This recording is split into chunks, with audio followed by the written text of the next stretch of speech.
Hello, college fantasy football family and friends. You're listening to the Week 6 show. My name is Joe DeSalvo, the voice of the CFF site.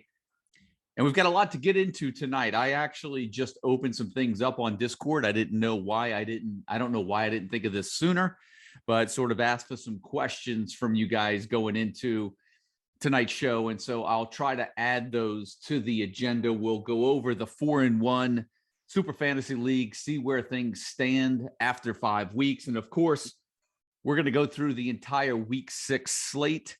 A lot of bye weeks this week. A lot of you guys probably looking to, having to utilize the depth on your bench this week, whether it be through injuries or bye weeks. So we're going to try to cover it all. Maybe, like I said, get into some of the Discord questions. And one suggestion, maybe run through the week top 10. It's not posted up on the site yet, but the projections and the top 10 are pretty set right now. And when the show is over, I'll go ahead and get things edited, uploaded into YouTube, uploaded into podcast form. And then when those links hit the site, I flip the switch on the projection. So some of you Nighthawks will be able to get in on the projections early, recording this Wednesday night over here at 9:00 my time, Central time zone. And then the projections will be for most of you guys live on the site, waiting for you all in the morning. Thursday's got to be a great day. If you follow the CFF site, we'll have Mike's DFS write-ups up on the site ready to go by tomorrow morning. The weekly top 10 will be posted by tomorrow morning. You'll have the week 6 show, whether it's in podcast form or YouTube form, that will be up on the site by tomorrow morning. And of course, the projections will be live by tomorrow morning. And we still have some more DFS write-ups to come, for the rest of the week. So a lot more to come. Thursday is the day. If you are a follower of the CFF site, where I know I love just kind of waking up and getting back into the site and looking at some of the projections again, putting another eye on them. And let's not remember, one thing that I'll share with you guys as I do these projections is you got to remember a lot of these projections are based on the early week news that we get. So I'll try to make the adjustments necessary as we get some player news coming in, whether it has been Wednesday night tonight, whether it be Thursday, Friday. Sometimes the projections are a little difficult to adjust come Saturday morning, but I'll go ahead and make some adjustments if we get some more definite player news on Thursday, Friday, just as you're looking in the projections later tonight or tomorrow.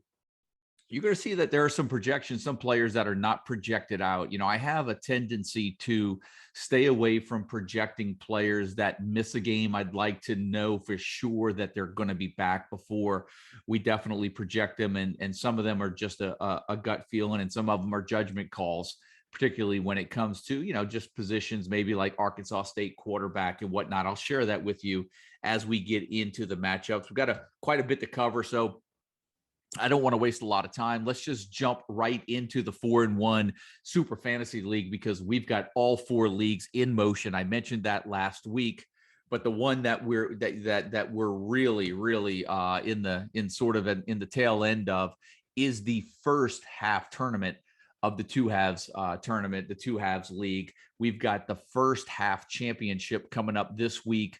In week 6, we've got Haynes T76 going up against the Jackson 4. Winner earns a spot into the two halves tournament final. They'll play the second half tournament champion. But this week's champion automatically in the money for second place. So good luck, Haynes T76. Good luck, the Jackson 4.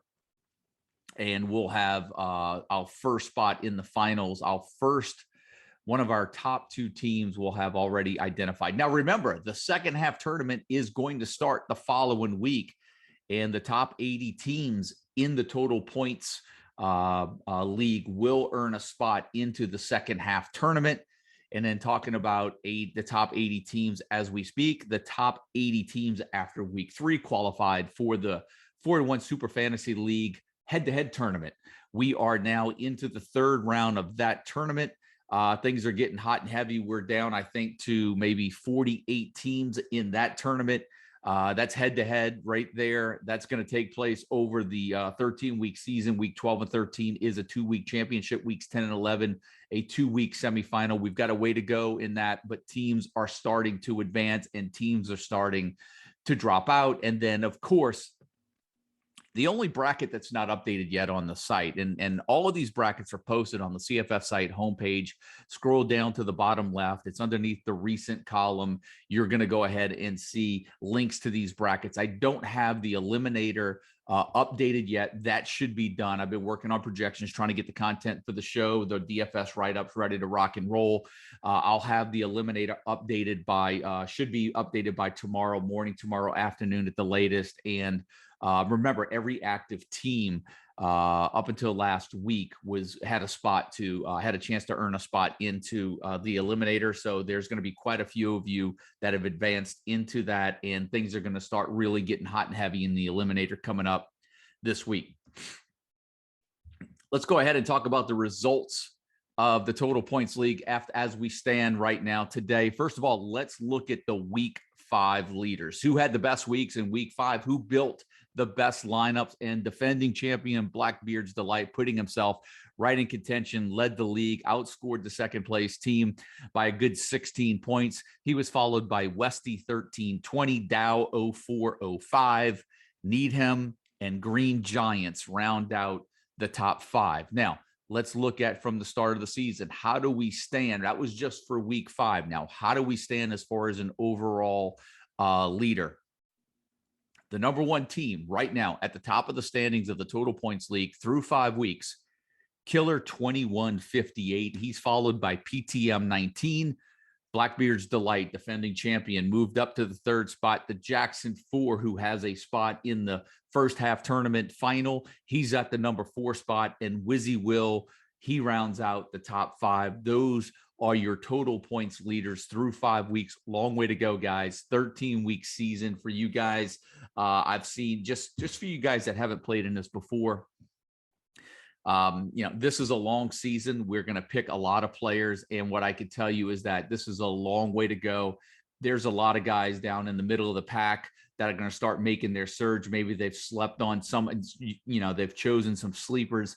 They've left the heavyweights for later on in the season. And you're going to see a late charge by some of these guys as we get into the middle part of the season. So I really do think you're going to see those standings, guys jockeying, in and out of the top 10 for much of the next 4 to 5 weeks. And then from there, the last 2 to 3 to 4 weeks are going to be really fun. It's a sprint to the finish, and it's all going to come down to who you have available left to play and finding some deep matchups. And really at the end of the year, you're trying to find, maybe some starters from teams that, some of the starters have been injured. You're trying to go with some backup guys. That's what you're looking for, the diamonds in the rough. But that's going to do it for the 4-in-1 Super Fantasy League. And so, with that being said, let's go ahead and get into the Week 5 slate. As I mentioned, Week 6 slate. Tons of teams on buys this week. We're going to get through all of these games, at least focus on the big ones. Then I'm going to run through some of the questions that was thrown to me on Discord, and maybe some of the questions that I get will be some of the questions or some of the answers that you seek out there. Maybe someone else asked the question for you, and we'll go ahead and get into that. So with that being said, let's go ahead and start off, guys. We're going to start off with the Thursday night matchup, Coastal Carolina at Arkansas State. Look, I don't know. Here's the thing, Arkansas State quarterback is a dangerous proposition if you're going to go ahead and start there. I think you go ahead and you can take some shots with the receivers, the Corey Ruckers, Jeff Foreman's, Tavalance Hunt, maybe even Dahu Green throwing his hat into the ring last week. It's more of a crapshoot when it comes to the quarterback spot. We know what we're getting over at Carolina. Still questions surrounding the return of Shamari Jones.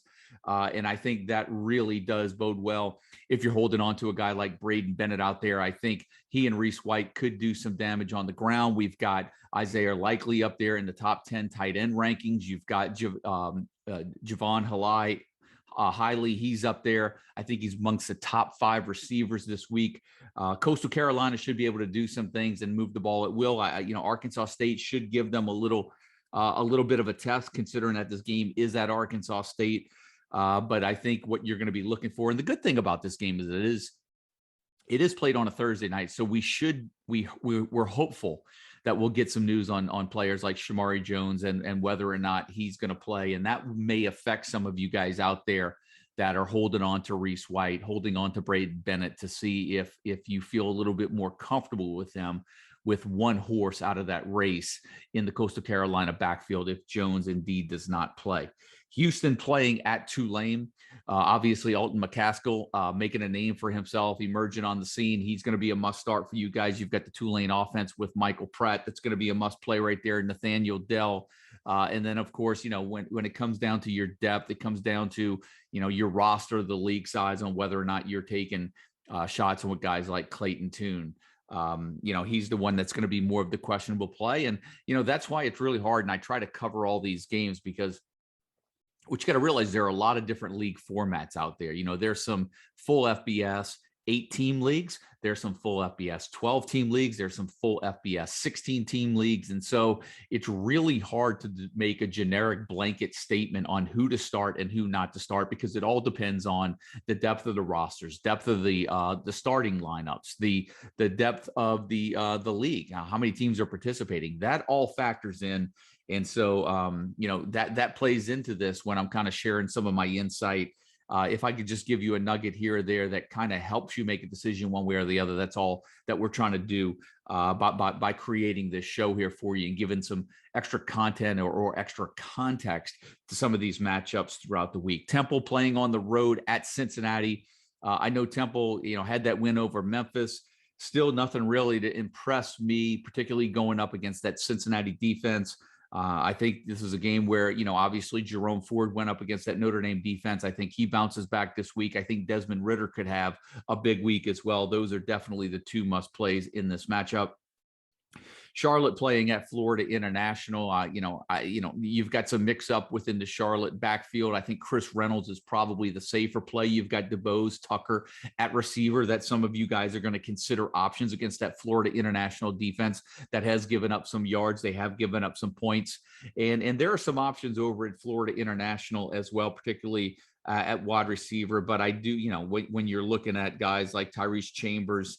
But, let's be honest, you're looking at more of the safer play in this matchup. Devonta Price at running back would be the safest option. And for me, a must start for Florida International. Stanford playing on the road at Arizona State. Now, we've got DeMonte Trayanum came back. I'm expecting him to take more of the load.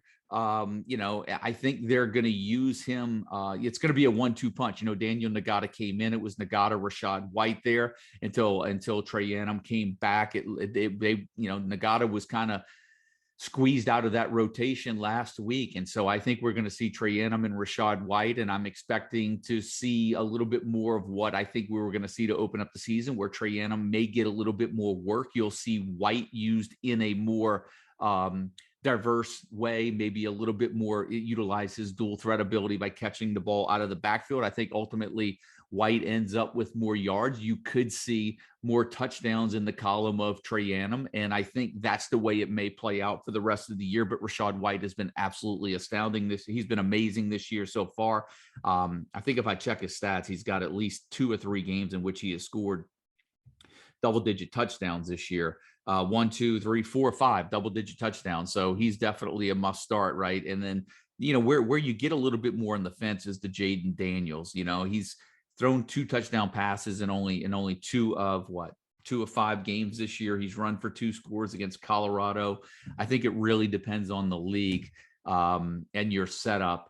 That will determine whether or not somebody like Jaden Daniels gets a start. And then I know a lot of you guys out there, this is what we really have to be careful, because this is what happened with Emeka Azuma, the wide receiver from NC State, Emeka Amizi, a couple of weeks ago against Clemson. He had that 14 catch performance, and then all of a sudden they played Louisiana Tech last week. And, I wasn't expecting another performance like that again. I think so you've got to really be careful when it comes to chasing points.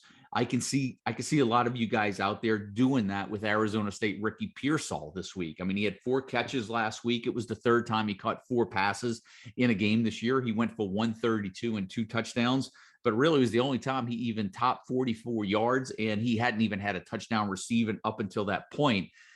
And so last week's game was more of a turning point.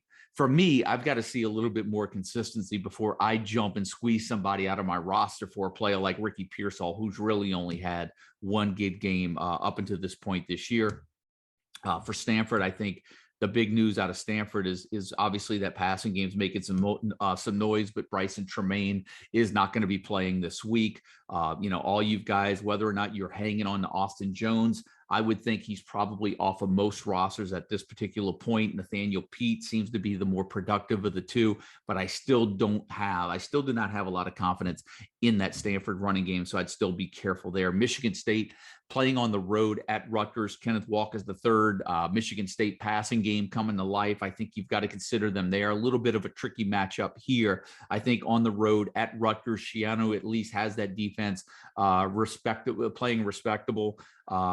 And I do think you've got to be careful. I don't know if I can see Kenneth Walker running for, $150 or whatnot and throwing up 3 touchdowns in this matchup. Anything can happen.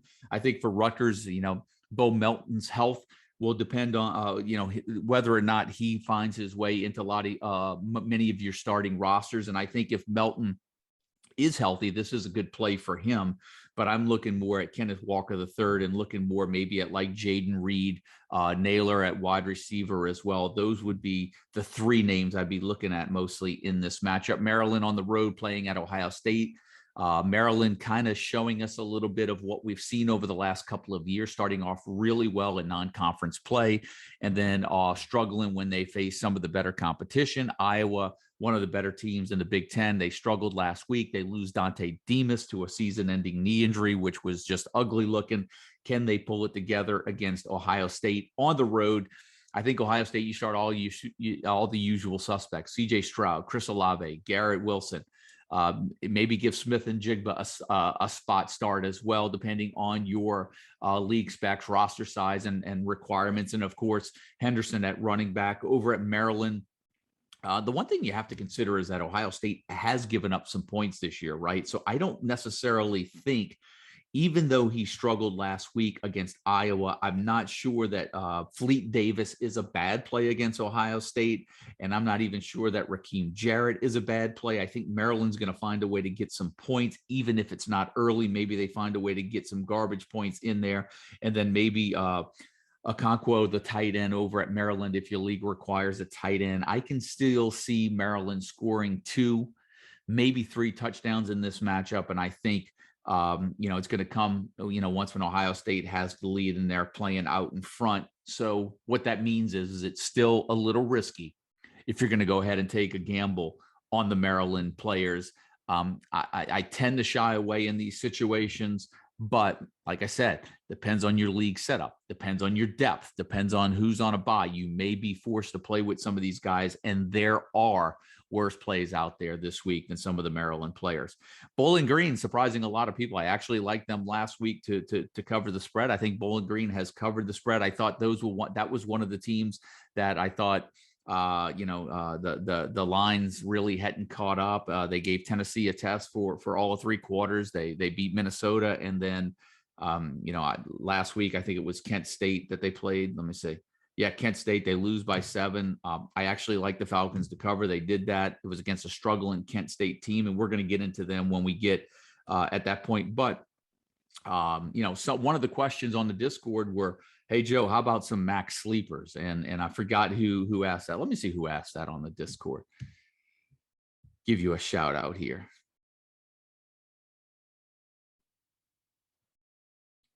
So let's see. Steve T. Joe, how about some potential sleepers in the MAC this week? Well, you know what? I'm going to go ahead and I'm going to go with this Bowling Green matchup right here, because I do think that there's a nice sleeper in this matchup. And I think what you got to look at is tight end Christian Sims for Bowling Green. He has caught at least 6 passes in 3 of the 4 games in which he's played. He's been over the 50 yards or more all 4 times. And now, after matchups at Kent State, at Minnesota, that matchup against South Alabama and Murray, maybe this matchup against Akron is the one where he goes for 50 yards and a touchdown. And we have him in the top. I have him in the top 10 for tight ends this week. And so that's one of the sleepers that I would throw out, one of the max sleepers this week. So there you go, Steve T. There's an answer to one of your questions right there. If I come across more, I'll be glad to throw them out here. Northern Illinois playing at Toledo. And of course, another matchup right here. The one thing that we've got to pay attention to with Toledo is you've got quarterback DeQuan Finn that's actually taken some carries away. He had 100 yards rushing against Ball State. He has scored a touchdown in 4 or 5. He's really taking some of the thunder away from Bryant Koback. And so really this week, I think what you're going to see is Koback's projections coming in a little bit lower than where they have been. And for the reason being is that Finn is taking some of that he's taken some of that running production of that Toledo offense away from Koback. He ran for 82 yards against Norfolk State. Yeah, it was Norfolk. He ran for 24 at Notre Dame. Remember, he had that touchdown run. I think that might have put him up at one time at the end of the game before Notre Dame came back and took the lead. He ran for 106 against Ball State, ran up 43 in a touchdown against UMass. And so pay attention to Finn. He's getting carries in that Toledo backfield, and he's really, really vulturing some yards away from Koback, who only had 11 carries last week for 82 yards. But remember, Toledo they did play UMass. They didn't necessarily lead him, and Koback was able to put up 2 scores. That was the one thing I expected Koback to get on track. Remember, he had gone back-to-back games without a score the first time he did that since the middle of the 2019 season. So he was due. And so he came through last week for you guys, 2 scores.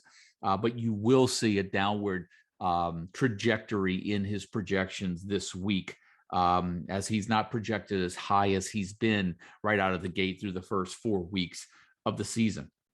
Vanderbilt playing on the road at Florida. The question is, how much will we see of Anthony Richardson? And how productive can Emory Jones be? Really, that's become the focal point of the Florida offense. But, enough about the Florida offense. Really, what I need to talk about is a lot of the questions coming in. What do I do with Anthony Richardson right now? And I think that's really, a major sticking point for some of you guys. In keeper leagues, it's an easy hold, right?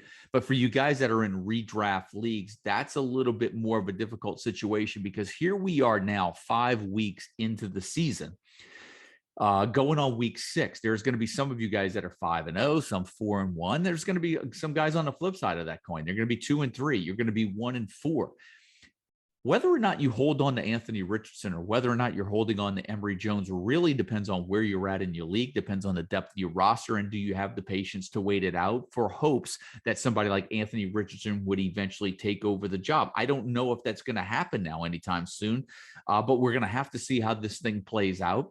And right now, if you need the roster spot and you need a win, then you need to take the gamble of moving on from those players and picking up someone that's going to guarantee you, some points this week, that's going to have the potential to put up that 25 to 30 point game.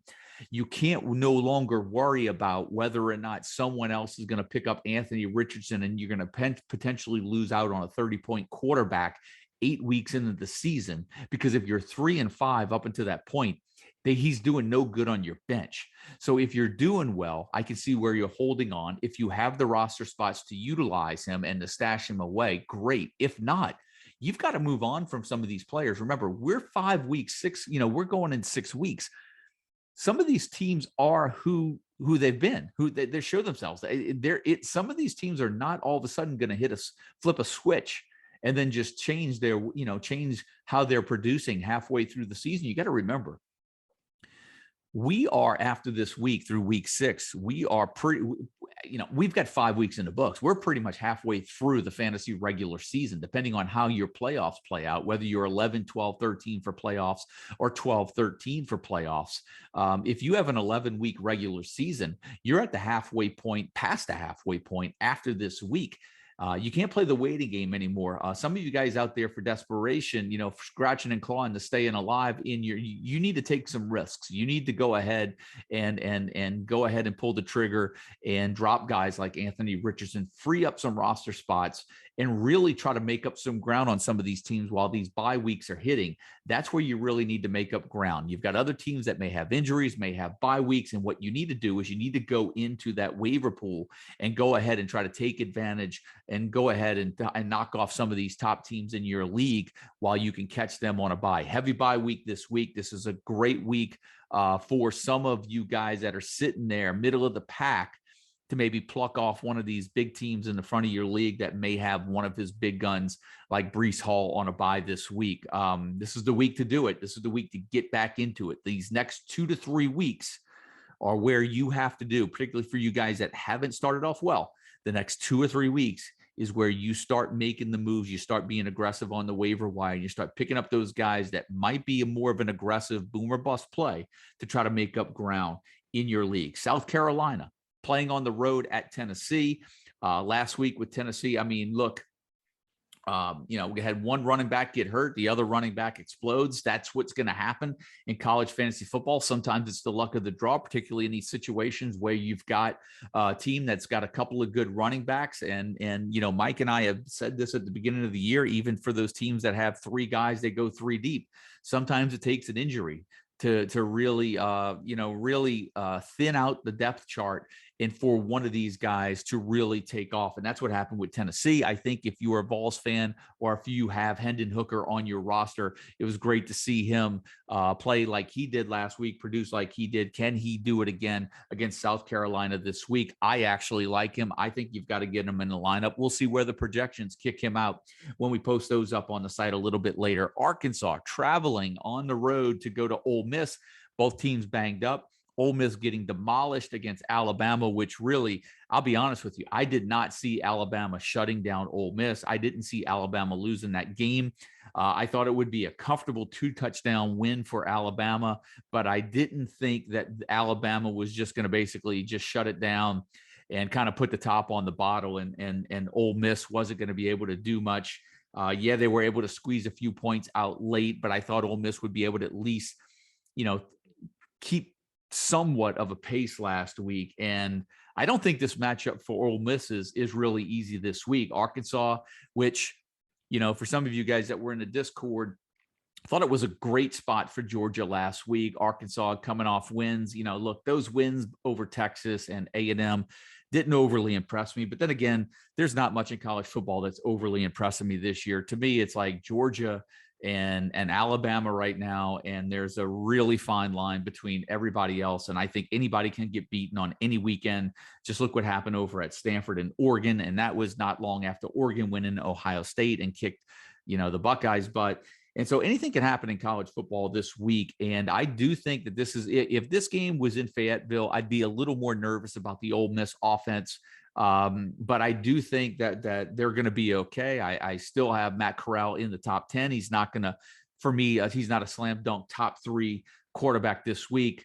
But I do think Ole Miss is going to find points, even though that Arkansas defense is pretty good. You wouldn't know it after last week, but they're going to play a team that's a little bit more in their league. And so I think you're going to see, Corral at times struggle against Arkansas. And I think you're going to see a better Arkansas offense. I think Treylon Burks, I think you're going to see good bounce back performances with them. The question is, do you have enough faith in KJ Jefferson to put him into your lineup? And as I'm going to mention over and over and over, it really depends on the depth of your league, how aggressive you need to play, and whether or not you're being affected by buys or injuries on whether or not you get him in. I don't think he's a bad play. Ole Miss has proven to be a not so good defense. And I do think this could be a nice sneaky week for a guy like Burks, Smith, to get on track this week and give them a start on the road in Oxford. West Virginia playing on the road at Baylor. This one for me has a little bit more of that feel of a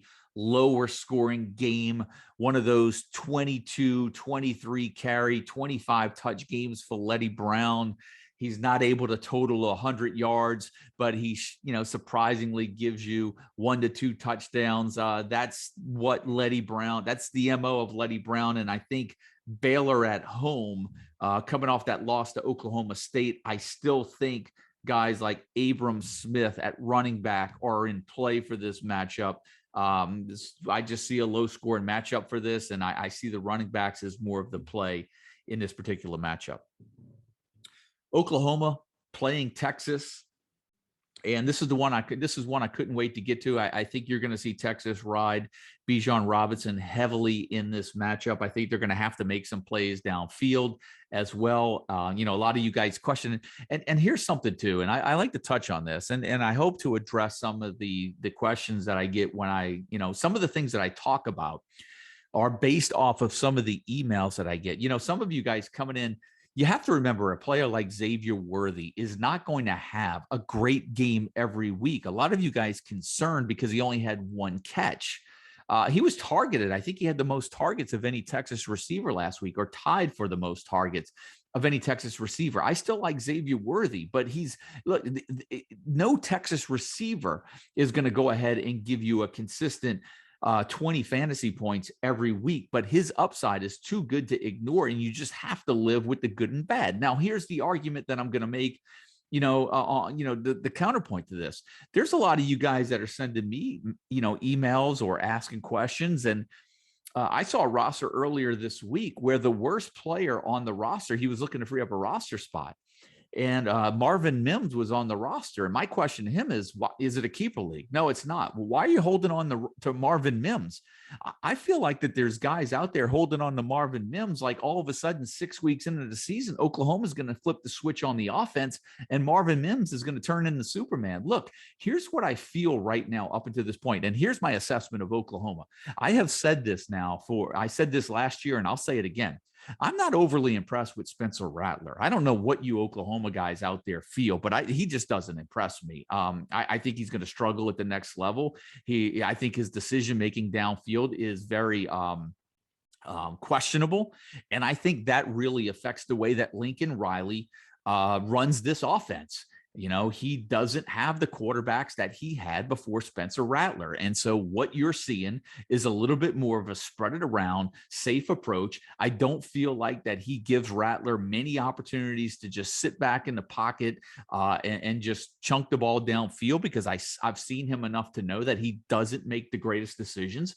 And I think you're going to be looking at this Oklahoma offense. I think what you see is what you get. Yeah, Marvin Mims, what's going to happen is he's probably going to have a breakout game the week that you do drop him. But guys, we're into the season up until this point with Marvin Mims is, he's one of the bigger ones where I think guys are still holding out hope on him. He had 71 yards last week that led the team. He had 117 in the opener. He went for 19, 32, and 25 in the 3 games before that. Mims is going to have some big games. Maybe I'm reverse jinxing him. Maybe you guys should start him this week. But for me, when you go 5 games into the season and one of your top receivers is only averaging 52 receiving yards a game and hasn't even scored a touchdown, and he's the worst player on your roster, and you're asking me who should you clear a roster spot for up until this point, easy decision for me. Marvin Mims, move on. Redraft league. I don't know how long you're going to hold on to him before you're going to let him go. Oklahoma's offense, I'm quite surprised that Oklahoma's even undefeated up until this point. They really don't impress me. I think the credit goes to Lincoln Riley in the way that he's at least putting Rattler in good positions to make plays. I think he's kind of molded the offense around Rattler. He's nothing like the quarterbacks that he's had before in the past. And I know there's a lot of people high on the talent of Rattler, but from what I've seen, Rattler really doesn't impress me. And I think what you see is what you get with the Oklahoma offense. And, it wouldn't surprise me if Oklahoma runs the table through the Big 12, and it's not going to surprise me if they lose 3 games. I mean, when you look at their schedule up to this point, they win 16-13 against West Virginia. West Virginia doesn't get a bad snap. They probably kick a field goal and maybe win that game. They win by 6 over Kansas State. They won by 7 against Nebraska. They held on to 5 against 2, win by 5 against Tulane. They're 5-0, and quite frankly, they could be 3-2. So we'll see how that plays out. But that's my take on Spencer Rattler, Marvin Mims. The one player I do like for Oklahoma, and I'll say this. If I was making a play this week for Oklahoma, the one player that I would have the most confidence in right now that I think is trending more in the right direction is running back Kennedy Brooks. And I know Eric Gray was high on, and that means Eric Gray is probably going to be due for a breakout game this week. But I like Kennedy Brooks. He's gotten at least 14 carries in 3 of 5 games. He has scored in 4 or 5, and he's coming off he's had at least 75 yards in 3 of 5. He's coming off that 91-yard performance. And I actually like Kennedy Brooks as the best fantasy asset in that Oklahoma offense going into this week's matchup against Texas. Georgia Tech playing on the road against Duke. Jeff Sims was able to put up some good numbers. Jahmyr Gibbs, guys holding on to Jahmyr Gibbs. I expressed my concern with him a couple of weeks ago, wondering if Jeff Sims coming back in the lineup would jumpstart that offense. It seems to have happened, but Gibbs did not give you anything in the running game last week. And I think that really, for me, is the concern with Jahmyr Gibbs. When you look at him, 10 carries, negative 10 yards. He saved you 6 catches, 125 yards out of the backfield. But that's my concern for Jahmyr Gibbs is the running. He's got 1 rushing touchdown in that game against North Carolina. He had 99 yards in the opener against Northern Illinois. But since then, his single week high has been 64 yards. But he had that big receiving game last week. Remember, coming into the year, Gibbs's dual threat ability is really what I liked about him. And my concern is that I just did not think that Georgia Tech was going to be able to find the end zone with enough frequency that he was going to be one of those top tier fantasy running backs going into the year. That's the way it's played out.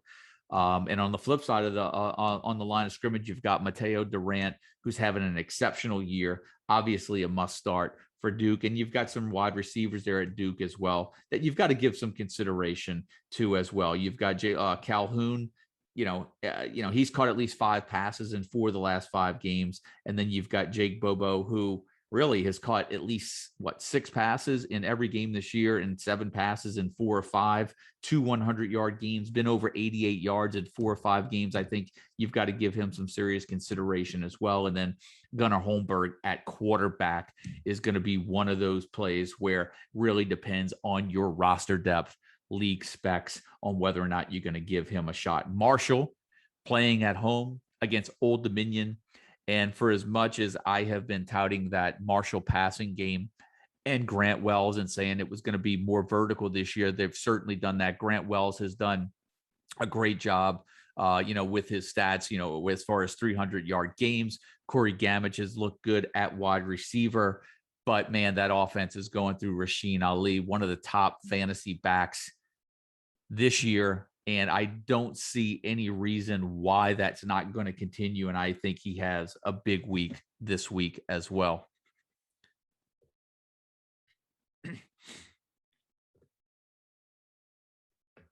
Virginia on the road at Louisville. Virginia didn't look great last week against Miami. As a matter of fact, neither team looked great. And it looked like we were really in for a little chug-a-lug game last week. And then the second half happened and things opened up a little bit. I expect to see that happen again this week. Virginia going on the road, playing at Louisville. Remember, Malik Cunningham has that stretch right now. Let me just make sure I get this right.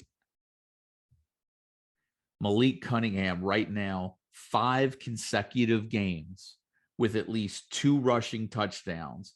Can he make that 6 consecutive games this week? He's also thrown at least 2 touchdown passes in each of the last 2 games.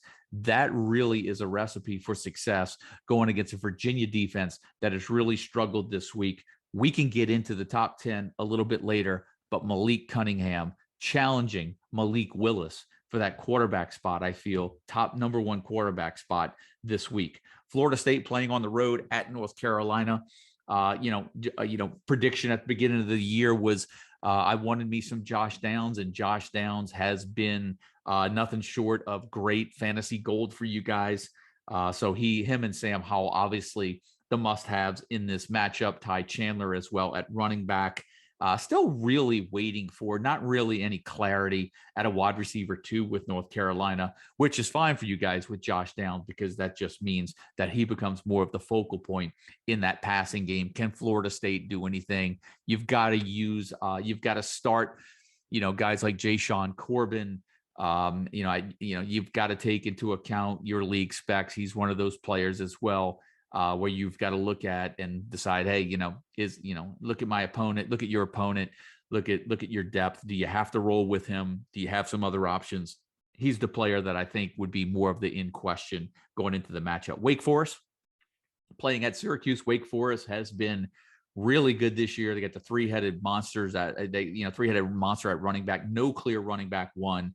But Ellison and Turner and Bill Smith, and then you've got A.T. Perry, and you've got Ja'Cory Roberson, Taylor Morin making plays. And man, how about Sam Hartman? I mean, he has just looked like, light years better than he looked last year, particularly when you compare his 2021 self to what he looked like in that bowl game against Wisconsin last year. Wake Forest making noise in the ACC, going up against Syracuse. And look, they made the move at quarterback. Garrett Schrader was our preseason pick to become the starter. It didn't start out that way, but he has taken over. It's been a 1-2 punch with him. Taj Harris transferring out. I think the writing was in the wall. Syracuse is basically, they're transitioning into this 1-2 punch of a dual threat Garrett Schrader and Sean Tucker at running back, and they're going to utilize those guys. The question for you guys is whether or not, and this is what I'm hoping doesn't happen, is that Garrett Schrader just doesn't vulture all the rushing touchdowns away from Sean Tucker. In a perfect world, you'd like to see more of an even split. Tucker get his 100 yards and a touchdown or two, and Schrader get his 60 to 75, 80 yards rushing and a touchdown or two on the ground, with maybe an occasional touchdown throwing. But for me, this is more of a run-heavy offense, and I think if you start Schrader, that's what you're looking to, you're going to be expecting the 80 yards and 2 rushing touchdowns. If he can't give you double-digit rushing touchdowns, I don't think he's going to give you a lot throwing in the air. It looks like Syracuse is sort of shelving that passing game and going run heavy on offense. Wisconsin playing at Illinois, and while we're on the topic of Wisconsin, it only makes sense. I mean, run heavy that I mentioned, it only makes sense that we get into the Wisconsin-Illinois matchup. A lot of people, Chase Brown for me is the one that's this is the one that's, the questionable play. I mean, you've got Josh McCray that came off that 150-yard game. Chase Brown's coming off of a 257-yard, 2-touchdown game. Is this the case where some of you guys are going to be chasing points and chasing Chase Brown's points, expecting to get that heavy of a workload every week? I don't know. I have look, they're not going to play Charlotte every week. They play in the Big Ten, and there's a good chance with McCray getting 16 carries last week, there's just a good chance that maybe they ride the hot hand. And so all of a sudden now you're getting to a situation where you may start McCray 1 week, Brown goes off. You start Brown 1 week, McCray goes off. And other than that, I don't want any part of the Illinois offense. And so that's a little bit more of a 50-50 play. It depends on how aggressive you need to be. But for me, I would rather a little bit more of security in knowing that I've got a back that's going to go ahead, and I know for sure is going to go ahead and lead the team in carries every week or lead the team in rushing every week. Now, make no mistake about it. As far as Illinois is concerned, as long as they're playing from ahead, those two guys are probably going to be totaling up 30 to 35 carries a game. The question is how productive can they be? If I'm going to go ahead and just take a peek real quick, and I haven't looked at this, they've got Wisconsin this week. They go at Penn State the following week. Then they have a bye. So the next 3 weeks, I don't really see where either of those guys are going to be worth a play. They get Rutgers at home. Rutgers has probably been surprisingly better against the run this year. And then they go on the road to Minnesota and to Iowa before they end with Northwestern. So the Illinois schedule for me just doesn't look good. I don't want any part of Chase Brown. I don't want any part of Josh McCray. And I'm moving on from Illinois. Now, let's talk about moving on. We talk about run heavy, and we're talking about Wisconsin. And I mentioned this in my notes and observations last week. It's been a long time. It has been a long time since I can say that I did not want any part of the Wisconsin offense. I don't know what's going on. They look terrible. And I can't say that I wouldn't even want a flyer on a Wisconsin running back right now. It's been a long time since I could say that. I wouldn't even put it past them that maybe this week against Illinois, we see more of Jalen Berger this week. Ches Malisi started the year as the running back. He had that great game, really good game against Penn State right out of the gate. And then we really just haven't seen much from not only Malisi, but the running game as well. And now that Berger's getting some touches, he's getting some carries. I have to wonder, since they've been struggling, do they give Berger a shot this week to have a breakout and try to jumpstart the running game? I don't know. I'm just speculating here. I'm guessing. If I had to put a few bucks on it, maybe I would gamble a little bit more that Berger might get a shot if you're holding on to him on a roster right now. I certainly, if you've held on to him for this long, I wouldn't drop him. I would wait to see how it plays out this week. When you look at the rest of the schedule, you've got at Illinois this week. They play Army at home next week. That's not a cupcake, in my opinion. They go to Purdue. Then they get Iowa. That's not easy. They go to Rutgers. Maybe. Then they get Northwestern, Nebraska, at Minnesota to close out the year. Here's the key of what I'm telling you about the Wisconsin running game. I don't want a running back right now. But if I had to hold on to one of them right now because you have them on your roster, I would hold. And I would hope that at some point over the next 3 weeks, we see the running game improve and we see a running back emerge as the clear running back one, just for the simple hope that you have them for the last 3 games of the season. Now, remember what I said with Oklahoma. They seem to be who they are right now is who they probably will be. It's hard for me to think that Wisconsin's all of a sudden going to flip a switch and be better. However, you have to keep in mind the 3 matchups at the end of the year. If they're going to be better, it's going to be because of the matchups. And college fantasy football is all about the matchups. Yeah, I don't want to start a Wisconsin running back against Army. I don't want to start one against Iowa. But you give me those Rutgers, Northwestern, Nebraska, Minnesota game to close out the year. I'm more willing to risk it on those weeks than at any other point in the season. And so I think right now it's a hold. But if things don't start playing out quickly at Minnesota, at Wisconsin, particularly this week, I can even see where guys get off of Berger, they get off of Malisi, and wait to see how the next 2 or 3 weeks play out, and then try to go back in on the waiver wire at the end of the year if one of those guys have really established themselves and broken away from the pack, or is there another running back that's going to emerge, right? That's the ultimate question. Miami of Ohio playing on the road at Eastern Michigan. I think, you guys probably with Jack Sorensen at receiver this week, you'd be looking to get him in. Ben Bryant, quarterback, Eastern Michigan's probably worth a look this week as well. One interesting note for you guys for Miami of Ohio, just kind of put on your watch list that running backs Tyree Shelton and Jalen Bester both returned last week. Remember, they missed all of last season. They seem to be, they were recovering at the beginning of this year. Both of those guys coincidentally came back last week. They didn't do too much, but you want to put them on your roster because both of those guys were productive when they were healthy a couple of years ago, and they are back now in the fold as the Red Hawks begin MAC play.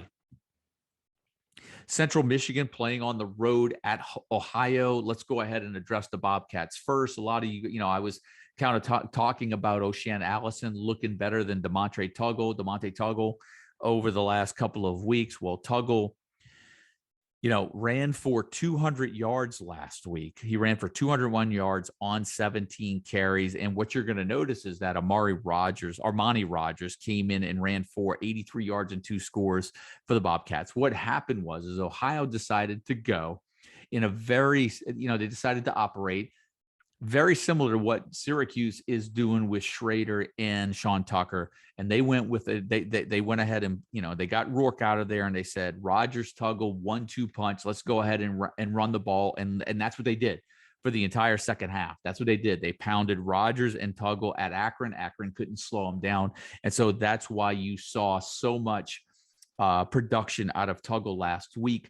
Will they continue to do that this week against Central Michigan? That remains the question. Can that stay consistent? If so, Tuggle's in play, but I'm still nervous this week. I think for you guys holding on to Lou Nichols, this is the week, or for you guys that have Lou Nichols, what a bummer last week. And you're looking to see him really kind of get back into the mix and get that Central Michigan running game going this week. But with that being said, Daniel Richardson played well, threw for 326 and 2 scores in that loss to Miami of Ohio. And I think Ja'Cory Sullivan and Dallas Dixon are both solid plays. Central Michigan, over the last couple of years have been a lot more run heavy. That offense has been good enough to produce 2 1,000-yard backs over the last few seasons. But this year, they're getting into throwing the ball a little bit more. Richardson only completed 53% of his passes last week, but he threw for 326 and 2 scores. And Dallas Dixon and Ja'Cory Sullivan are going to be the main targets. And I think if you've got those two guys along with Lou Nichols, I think you've got to start Lou Nichols. And I know it was a struggle last week, but you've got to go ahead and get him in. The guy's just got too much potential and can break loose at any time. Ball State on the road at Western Michigan. Ball State got that impressive win over Army last week. And so for me, it's Justin Hall. Johannes Tyler got back on the score sheet. So it was nice to see him get back in it, but I need to see some consistency there first. And then over on the Wisconsin side, you've got Ladarius Jefferson, Sky Moore, one of the top receivers in the rankings this week. Georgia playing on the road at Auburn. I mentioned this earlier. I mentioned it last week. I mentioned it to the guys in the Discord. I just thought that it was a great spot to take Georgia blind against Arkansas last week. I thought they were going to cover it. It didn't matter what the number was to go ahead and take it. This week, I feel a little differently. I think Georgia needs to be on alert this weekend. And it's not because of the Auburn offense and what they can do. The question is, will Auburn do enough defensively to stymie Georgia to keep the scoring down? And then who knows, maybe Harsin breaks out a couple of his razzle-dazzle plays. They score a touchdown. And next thing you know, Georgia's going into the third quarter with a 13-6 lead over Auburn. And it's a lot closer than what a lot of people think. I don't necessarily love any fantasy players in this matchup. Maybe if I'm going to play one guy in this matchup, and I don't really love Zamir White, but I think Zamir White is a borderline play because I do think he's going to have to get a lot of work in this game. But the problem is Georgia's got the stable of backs. I think for me, the wild card in this is tight end Brock Bowers. For me, he is the best play in this game, and he's the guy that I would probably roll the dice with more than any other player in this matchup. Georgia at Auburn. Don't be surprised if this one's tighter. 15.5, 16 points is a lot on the road if you can't get your offense going. And for me, that's what worries me about Georgia. I think they have the best defense in the country. Can the offense do enough against Auburn, or can Auburn's defense play well enough to keep them in the game against Georgia? And I happen to think that maybe that'll happen for a half. So let's see what happens. Boise State playing on the road at BYU.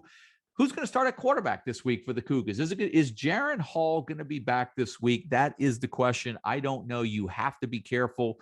Romney came in started last week. He got hurt, came out at halftime. You've always got to be careful starting guys that are coming off of an injury or coming back from being out from a concussion. For me, the safest play in this matchup, running back Tyler Algiere, who's been absolutely fantasy gold up until this point. I think he's a top 10 fantasy back or top 15. I forget where he landed in the projections. We'll take a look at that in a little bit, but he's a must play this week. San Jose State playing on the road at Colorado State. Just a little heads up here. I'd love Dave. I would really like David Bailey in this matchup, but remember, he left the last game early. I think it was the game when they played at Iowa. Let's see. They lost at Iowa 24-14. He exited that game early. I'd like to get some confirmation that he's playing this weekend. And if so, I think he's a must start. And of course, Trey McBride, the tight end, is a must start every week. SMU playing on the road at Navy. It was nice to see Navy finally get a win last week. Upset Central Florida. I didn't see that one coming. But, the Mustangs, Tanner Mordecai, Rashee Rice, Danny Gray, absolute must starts. tight end Grant Calcaterra really kind of fallen off. I think he's more of a borderline play. If you have the tight end, you have to like his potential. But I know some of you guys are getting a little uneasy about the recent production of Grant Calcaterra. Might be moving on. Reggie Roberson seems to be a little bit more consistent now. We're getting into the middle of the season, and Tanner Mordecai's numbers have been absolutely great. The question is does Ulysses S. Bentley, the fourth, return this week, or will we see Trey Siggers take on much of the load in that backfield? I know you guys will be really, really, paying attention to that. And I can't stress enough, that's where it really helps to kind of be tuned into the Discord and following some of the team news and following some of the injury news that comes here late in the week. When you're talking college football injuries, there's just a lot that we don't know on Monday. There's a lot we don't know on Tuesday, Wednesday. Very rarely do we get clarity on player news. Sometimes it takes eyes on the sideline to post it on Twitter or post it somewhere on a website or on a message board that guys are dressed or guys are not dressed or they're going through warm-ups. So they went through warm-ups and dressed and they didn't play. That's where it really helps to be tuned into the CFF site's Discord. If you're not in there, you're really missing out one valuable resource for college fantasy football. It is just one melting pot of college fantasy football in one spot, from injuries to betting news to DFS to lineup to roster discussion to team pages. You got it. It's all there. If you need to get in and you're not in, reach out to me, send me an email, send the site an email. We'll get you in there one way or another. Get yourself a membership. Connecticut at UMass. The battle of the teams that haven't won a game yet. What's interesting is that if there's one sneaky play, and I think UMass might be favored in this game, but I'm really curious to see who UConn starts at quarterback this week, and I think that could be your sneaky play of the week. Particularly if you're looking for a deep play in the 4-1 Super Fantasy League, maybe pay attention to the starting quarterback at Connecticut this week. UAB hosting Florida Atlantic. UAB's defense, respectable. I don't know if I necessarily love a Florida Atlantic player, even quarterback N'Kosi Perry this week. And I think you guys with Dwayne McBride getting a little uneasy with him at running back. It looked like he was back on track. Jermaine Brown, 106 yards and a touchdown last week, even though McBride got 12 carries. But in the grand scheme of things, let's look at this. McBride, a 100-yard game. He's got, 4 of the other 5. He's been between 50 and 61 yards. He's only got 1 rushing touchdown on the year. When you look at Jermaine Brown, he's got 4 of 5 games over 56 yards, a 100-yard game. He scored a touchdown in 3 out of 4. And right now, he's been their better fantasy back. So I think you guys with Dwayne McBride right now getting a little uneasy, and I can certainly understand that. And depending on the depth of your leagues, I can see where some of you guys have moved on from him at this particular point. Middle Tennessee State playing at Liberty. The one thing that I'll mention about the Liberty schedule, the one thing that we did at the beginning of the year is that we talked about how easy it was and how difficult it was going to be for Malik Willis to put up those big numbers because they were going to have such a huge lead running through their schedule. They ran through Campbell, but they had trouble with Troy. Malik Willis played a good bit against Old Dominion. They lost against Syracuse. UAB played them well for a half. It was really the second half that they exploded. This is the part of the schedule now. Whereas if you have Malik Willis, I think this is where you're about to hit the jackpot, because Liberty hasn't looked as good this year offensively as they did last year.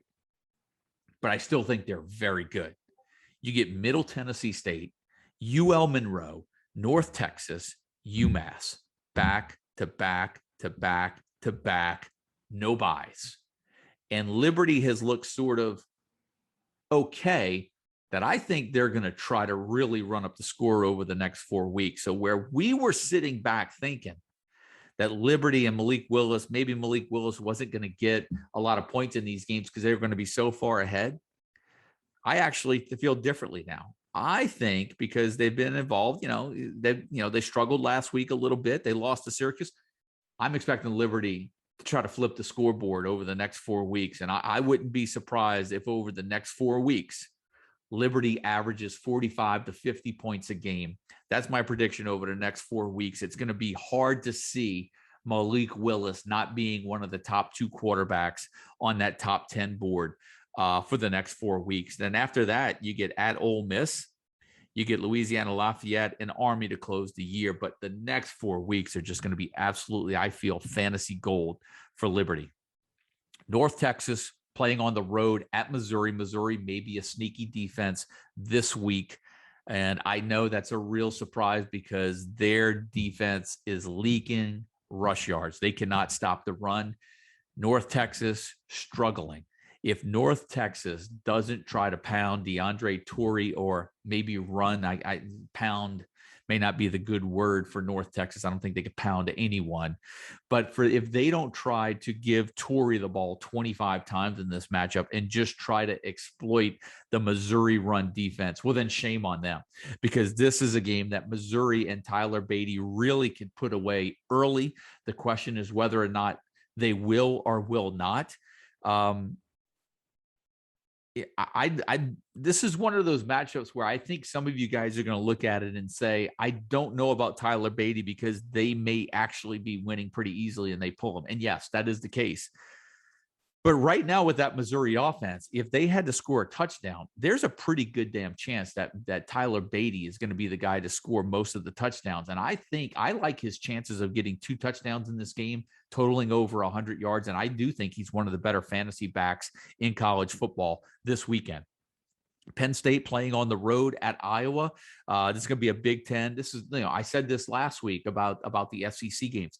This is one of those games where I just want to watch, man. I just want to enjoy Penn State at Iowa, whether or not you want to play, whether or not you have to start Goodson for Iowa, maybe Laporta at tight end. I can see where you're still rolling with those guys. I don't think you're sitting Jahan Dotson anyway. I don't care if he's playing Iowa or not. I just don't think he's a sit. I think he's a must start every week, even in these games. He scored against Wisconsin in the opener. No reason to think that he won't score here on the road at Iowa. But really, a game that Vegas sets the total at 41 points.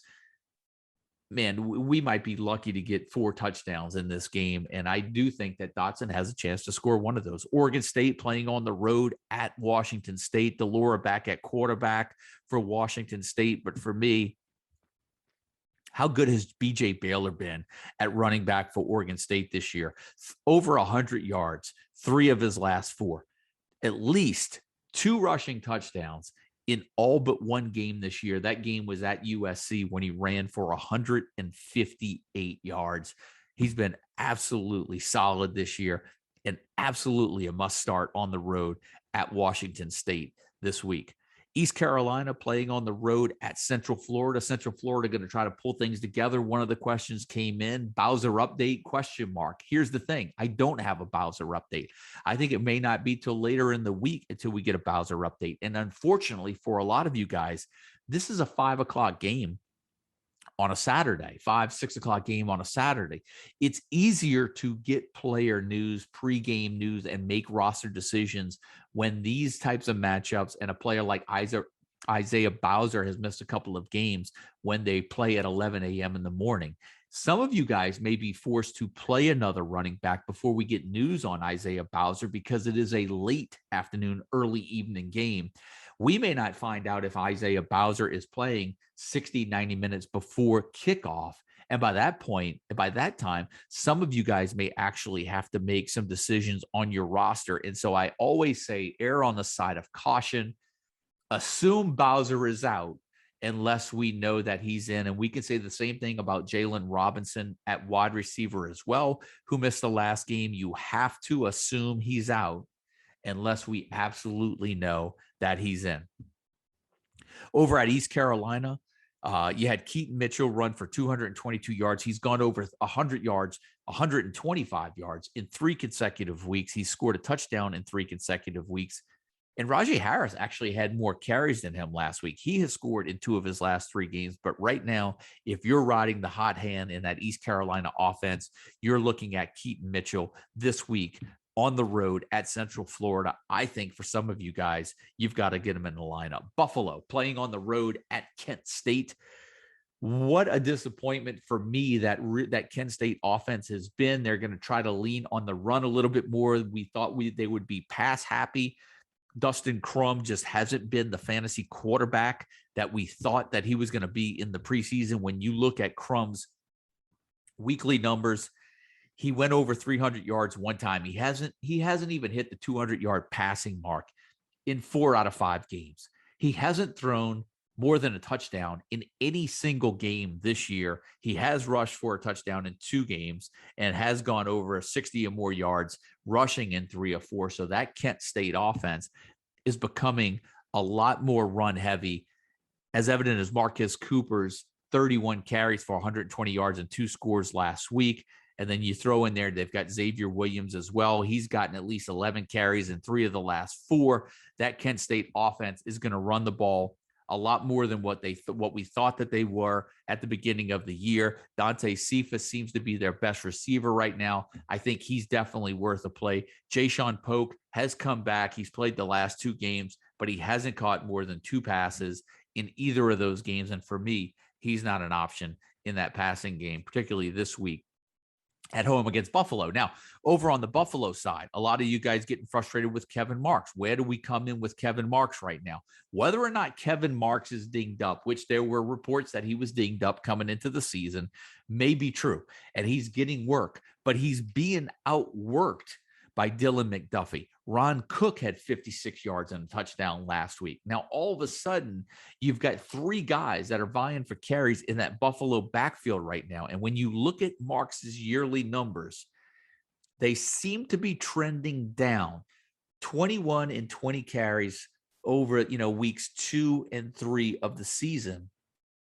Over the last 2 weeks, he's had 13 carries and 11 carries. His high has been 34 yards. He hasn't scored a touchdown in 2 consecutive games. And right now, I'm really worried about Kevin Marks and that production. And I have to tell you, this might be the last week that I'm holding on to Marks. I may give him one more shot, but I'll be honest with you, that's probably very generous. And I'm just trying not to talk you guys off the ledge by having you drop a guy too soon. But for me, I'm a little impatient. I don't like what I'm seeing out of Marks. Given the what I'm seeing from the Buffalo offense, it's a mixed bag. It's a rotation, and I just don't know if Marks' health plays into that. And if it does, then I'm expecting that to be a season-long issue, or at least an issue that will persist a little bit longer. And that's not good news for you guys, owners of Kevin Marks. Over to the next matchup, let's go to TCU on the road at Texas Tech. I actually think throw out a sleeper this week.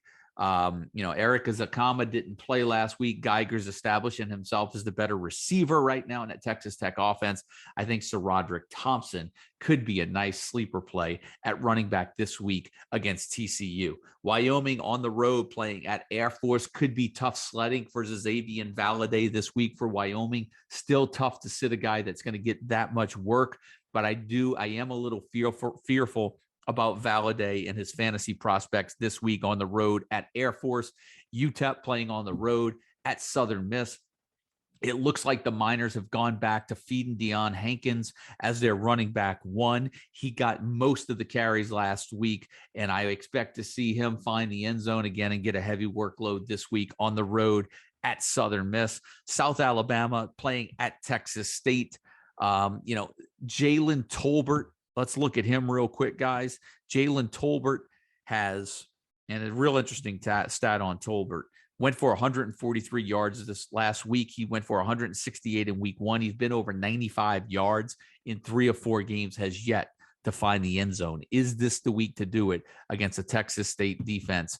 Maybe so. Maybe this is the week where Jalen Tolbert finds the end zone. I think for some of you guys that are really paying attention to the waiver wire and injuries out there, is that Kareem Walker did not play last week. I don't have an update on Kareem Walker. I don't know if he's going to be available for this next game, but keep in mind, like I mentioned, my philosophy is I never like to start a guy coming off of an injury unless there's 100% absolute intel that he's going to go ahead and start.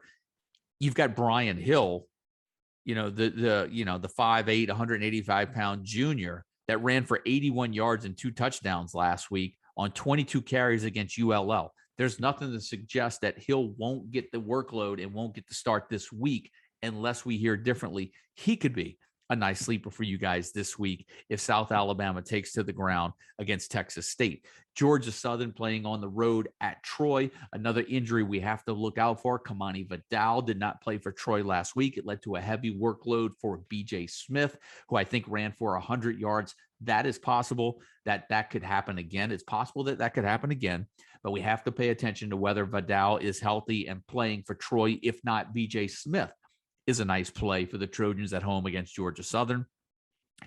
UTSA playing on the road at Western Kentucky. I think a lot of guys surprised that Western Kentucky is only a 3.5-point favorite at home against UTSA. Here's my take on this game, and this is why I feel that it's a 3.5-point spread. I think this is the toughest game on the Western Kentucky schedule the rest of the way. I think that, not saying that this is the game that they're most likely to lose, because they could be tripped up at any time, but this is the one where I do think if Western Kentucky can get past this game, they can run the table the rest of the way.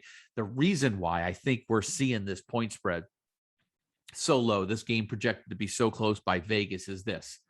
Western Kentucky hasn't been able to stop the run yet. Yes, they have played Michigan State. They have played Indiana. They've played teams that have probably been a little bit stronger and bigger than them, but they've been able to push them off the line. There's nothing to suggest that Western Kentucky defense is going to Western Kentucky's defense is going to be able to slow down a heavy dose of Sincere McCormick and that UTSA offense. And so here's my take.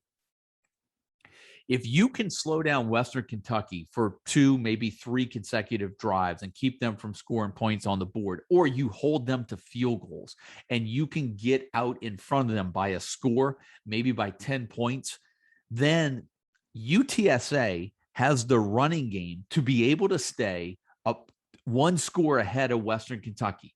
So Western Kentucky at that point may be able to throw up 35 points. The question is if they fall behind by 10, can they keep UTSA out of the end zone? And is Western Kentucky going to be playing catch up the whole entire game? I think that's why the point spread is close on this game. I think Western Kentucky needs to be careful of falling behind to UTSA. And if you have Sincere McCormick, you want UTSA to get the ball first. You want them to get out to a lead. And as long as they do, this could be a 35 carry game for Sincere McCormick. I have him rated as one of the top running backs this week. We'll get into that as we go over the top 10. But that's why I feel that this line is so close. UTSA and that running game might be enough to just keep enough points on the board to stay ahead of Western Kentucky on the road playing at Western Kentucky. Notre Dame playing on the road at Virginia Tech. Boy, that Notre Dame offense hasn't looked too good. I do think the Irish can sneak into Virginia Tech and get a win. You've got Michael Mayer, the tight end, maybe Kyron Williams at running back. His projections are not where I thought they would be going into the week. But I do think you've got to give him a start, as he more than likely should get enough touches to get at least close to 100 yards and a touchdown. Michigan on the road playing at Nebraska. It'll be interesting to see if Michigan can kind of get that run game going at Nebraska. Adrian Martinez has been playing lights out. I don't know if I'm going to be starting anyone else other than Martinez, maybe Blake Corum or Haskins for Michigan. For me, those are sort of the big 3 in this matchup. And I think those are the 3 that are going to be in a lot of fantasy lineups this weekend. LSU going on the road playing at Kentucky. I know Kayshon Boutte was beat up over the weekend or was dinged up. He should be okay to play this weekend. Besh, the tight end, I think is going to be a nice play as well. Kentucky, Wan'Dale Robinson and Chris Rodriguez. I mean, those are sort of the names that you're looking for in this matchup. Be interesting to see. And for me, it's just from a non-college fantasy football standpoint. Can LSU do enough? Can they kind of get things back on track, and Coach O looks to be on the hot seat right there. And that LSU offense doesn't look too great. If you have Kayshon Boutte, you're feeling good about him, but that offense is really just one dimensional. I'll be curious to see what they do on the road at Kentucky. Utah playing on the road at USC. Utah, for me, really nothing going on that I'm interested in. USC, go ahead and give me Drake London all day, every day. Going to be one of the top fantasy receivers again this week. I think Jackson Dart returned to practice. I I do think he's the long-term answer at quarterback, but it's going to be Slovis this week. And I don't know if I really trust Slovis enough, but I'll take Drake London in this. And it seems to be that USC offense is going to lean on Keontae Ingram a little bit more in that running game. Can they do enough against Utah? Will he be able to give you enough on the ground to be worth starting in your fantasy lineups? Again, really have to take into account your league specs and your depth before go ahead and putting him in your lineup. Maybe a guy like Gary Bryant, who's only going to give you maybe 2 or 3 catches, but has found the end zone with frequency since he came back this year. Alabama playing on the road at Texas A&M. A&M's probably going to have some difficulty scoring. My guess is they're going to try to ground it out against Alabama. I just don't know if they're going to be able to do that. Jace McClellan out for the year, and Brian Robinson probably now gets a few more carries every week just because of McClellan, losing him for the year. I do like Brian Robinson now, particularly as that running back one at Alabama. I feel like they're going to score so many points that he's at least a safe route to 75, 80 yards rushing and a touchdown, maybe 2 every week. Give me Brian Robinson. I like him going against A&M. Give me Bryce Young. I'll take Jameson Williams and John Mechie. You could throw in, you require a tight end, Latu and Billingsley as well. A lot of options there in that Alabama offense. Very few for Texas A&M, if any at all. Maybe Isaiah Spiller, who can run the ball and maybe catch it out of the backfield. Maybe he gets involved a little bit, as a receiver this week. Is he worth starting? Maybe. They are at home. They could score some points. It's always risky, as we saw last week. I thought Ole Miss would put up and kind of put up some points against Alabama, and Alabama shut them down early. Georgia State playing on the road at Louisiana Monroe. That Georgia State offense a little bit unpredictable right now. It really scares me if you want to take a dive into Georgia State right now. I know Cornelius Brown came off the bench last week. Granger was the starter up until that point. At running, Cornelius Brown had 14 rushing attempts last week. Tucker Gregg only had 3. Dustin Coates 2. I'm staying away from the Georgia, even though this is a great matchup. I think it's a really roll with the dice to start a Georgia State player this week on the road at UL Monroe. San Diego State hosted New Mexico. Greg Hill should be back in play this week. I'm sorry, Greg Bell should be back in play this week for the Aztecs. I think we've got confirmation on that, so I'd feel good about him. But I always worry about players coming off of an injury. But they did play Towson in their last game, and I think if any player just sprains his pinky toe in a matchup against Townsend, they're going to pull him off the field knowing that they've got conference right ahead. And San Diego State has the stable of running backs. So I'd like to think after a bye week that Greg Bell is going to be okay. He seems to be, the news seems to be that he's going to go ahead and play this week. Memphis playing on the road at Tulsa. I don't know what's going on with the running game at Memphis. You would like to think that I would like to think that Drake Clark is probably going to get most of the carries this week. Thomas had a fumbling issue. Watkins had a fumble last week. I think Rodriguez Clark is probably going to end up running back one again this week as their top back this week, I should say. And, ball control is going to be an issue for that. It cost them the game last week, I would think, at Temple. And maybe this is a case where Clark's going to go ahead and get the call. I think as long as you have Calvin Austin, though, you've got to feel good about him. Didn't find the end zone last week, but he has found the end zone in every other game this year. Start him with confidence. I think you could also look at the Tulsa passing game as well. For as bad as they were last week, Davis Brin, 3 interceptions. I wouldn't start him this week against that Memphis offense, but I would definitely take a look at guys like Josh Johnson, Sam Crawford, Keelan Stokes. I think they're worth a look this week at home against Memphis. Nevada playing at home against New Mexico State. We know that Elijah Cooks is out. You got Tawa in the backfield. You've got Romeo Dobbs that could take a 75-yarder to the house on a screen pass to the house for 75 yards every time he touches the ball. Tight end Cole Turner should be a big week for quarterback Carson Strong.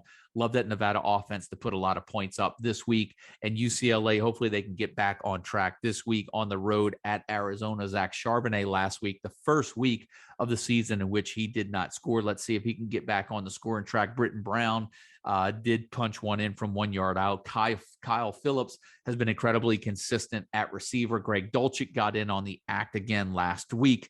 And let's see if Arizona, who they decide to run out at quarterback, we don't know. Arizona scares me right now. They're more of a stay away, but let's see if that UCLA offense can get things back on track. That is going to do it for your week 6 matchups, guys. That's going to bring us all the way through. And so let me go ahead and run through some of these Discord questions real quick. I'm just going to do a few. I know it's been a long show, and then maybe we'll kind of dip into the top 10 a little bit, but here we go. Maybe a little bit on each player this week's top 10 at each position. We're going to go ahead and do that. Is there a way that was who's that? Kenry sent that in. Wes Mantooth. Is there a way to have Fantrax set the system so that any player we have in our starting lineup who is injured and doesn't play automatically takes the bench at that position, not injured during the game, but ruled out at the last minute without any news of warning? Wes, I've got some good news for you, my buddy. I've been in touch with the guys over at Fantrax. It is a real good possibility. I'm feeling really good that by next year, there is going to be an auto sub feature for 0-point players or players that didn't play. And you're going to have some type of a substitution bench priority order in which some of these players are going to be subbed in. I've been in conversations with the representatives at Fantrax since the beginning of the season on this issue. The only thing that I can tell you is that they wish that we would have been able to hook up earlier and maybe address this for the 2021 season. But I think it's going to be a reality for 2022. They've given me a lot of confidence through the conversations we've had that this may actually come to fruition for 2022. So all of you guys that are out there that have dealt with the frustration of 0-point players that didn't play, held out because of injury news, not having an auto sub system, I have a lot of confidence we're going to get that into the Fantrax system for the start of next year. More news to come on that as it comes my way. I'll keep you guys in the loop on how I get. Joe, how about some potential sleepers in the MAC? I hope I gave you a couple of there. Steve T tried to throw that out for you. Run down your top 5 rest of the way candidates by position. Don't know if I'll have time to do that this week. That might be a good topic for the mid-year show as we get maybe into next week. I'll give that one some consideration as well. Jager74, why is my team with Brees, Tank, C-Rod Jr., and Stroud 2 and 3? That's a good question. I think you say that a little bit tongue-in-cheek. I don't know how big your roster sizes are. I don't know how big your league is. Certainly got some talent on that roster, but Tank's banged up, hasn't been what we thought he was going to be. C-Rod's been consistent. Stroud's been good when he plays, and Brees Hall's been really good over other than the first 2 games he's really taken off. So Harkefella Bowser news, I've already addressed that. Nothing new, solid on Bowser. And that's going to really do it for that. I don't know if I see any other ones right now. That was one of the questions that came in right around when I posted on the Discord. So with that being said, let's just kind of run through the week 10. I'll give you sort of the insight while I have you here. Let's go ahead and start out at the tight end position. Top 10 tight ends for the week.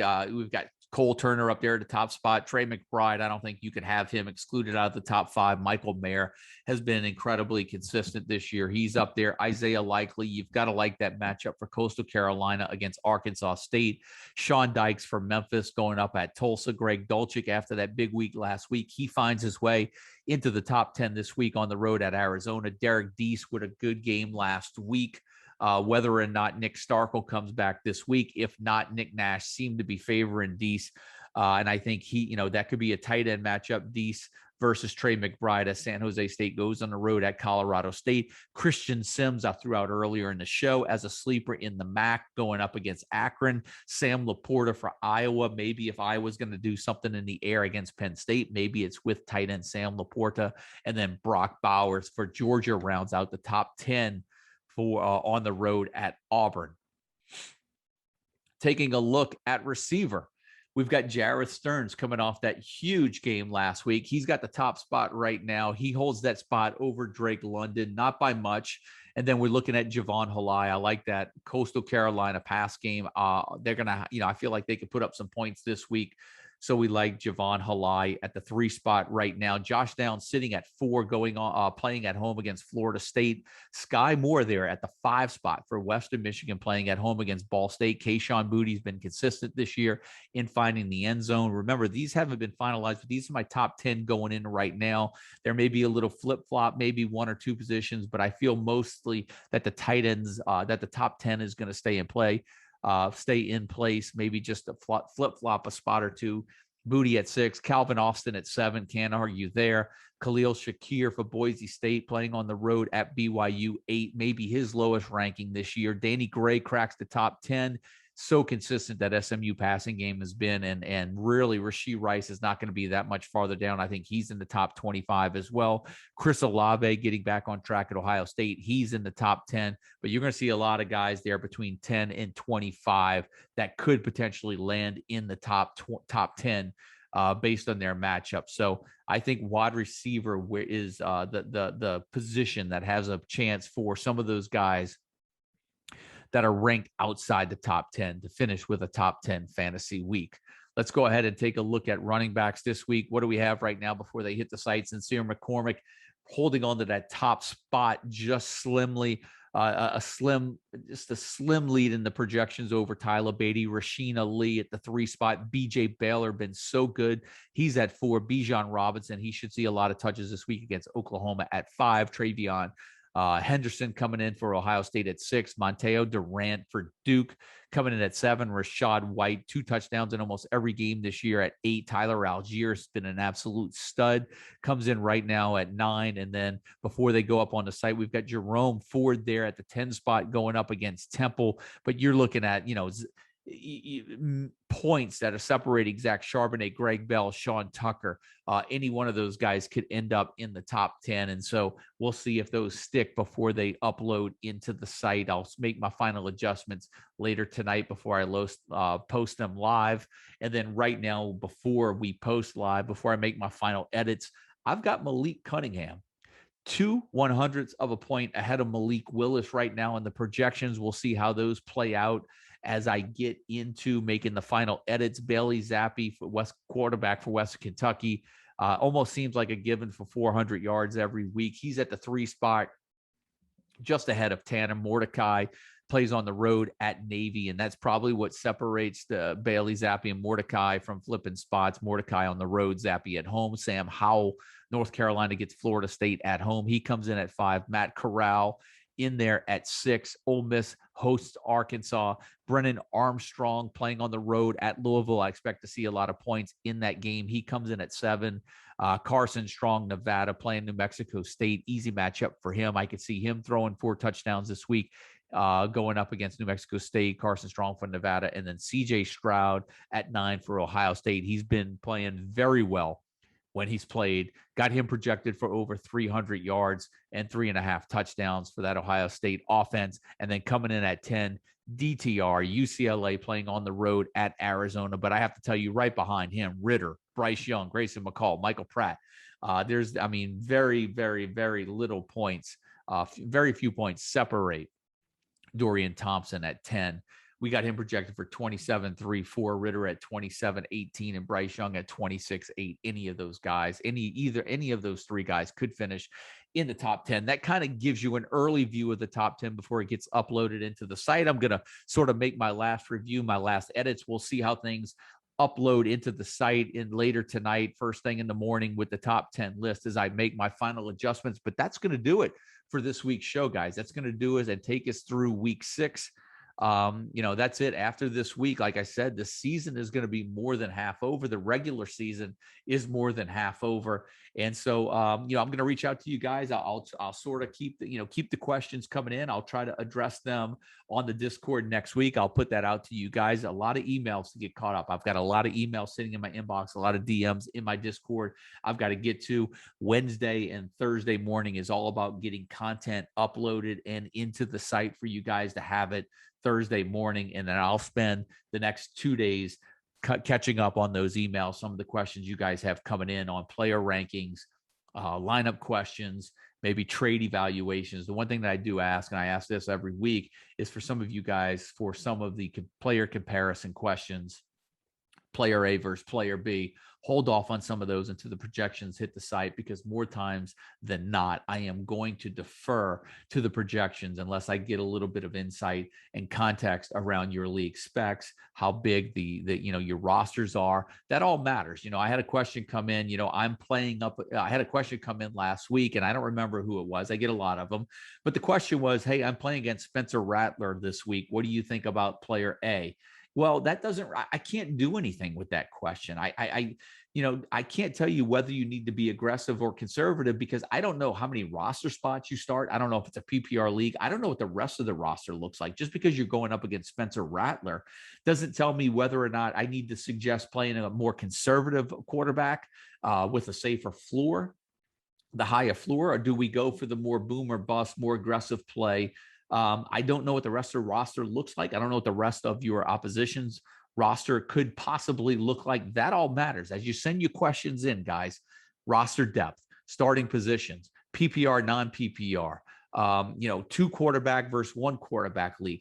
All those things matter when you're sending in those questions. The only thing I ask, be a little bit detailed on that, and it lets me and allows me to be a little bit more detailed with giving you some feedback. The feedback that I'm giving you is trying not to make the decisions for you, but to give you a little bit of insight on what I feel and what I look at when I'm making these decisions. And hopefully that helps you pick the right guy for your lineup. Sometimes I hit, sometimes I miss, nature of the beast. But that's it. Long show, but that's going to do it for the week. You guys will have a lot to get caught up on before the weekend, but that's going to do it. When I talk to you guys, we're going to be talking about week 7. And we're going to be on the back half of the schedule then. So that's going to do it for the week 6 show. My name is Joe DeSalvo, the voice of the CFF site, and we'll see you guys and talk to you guys next week.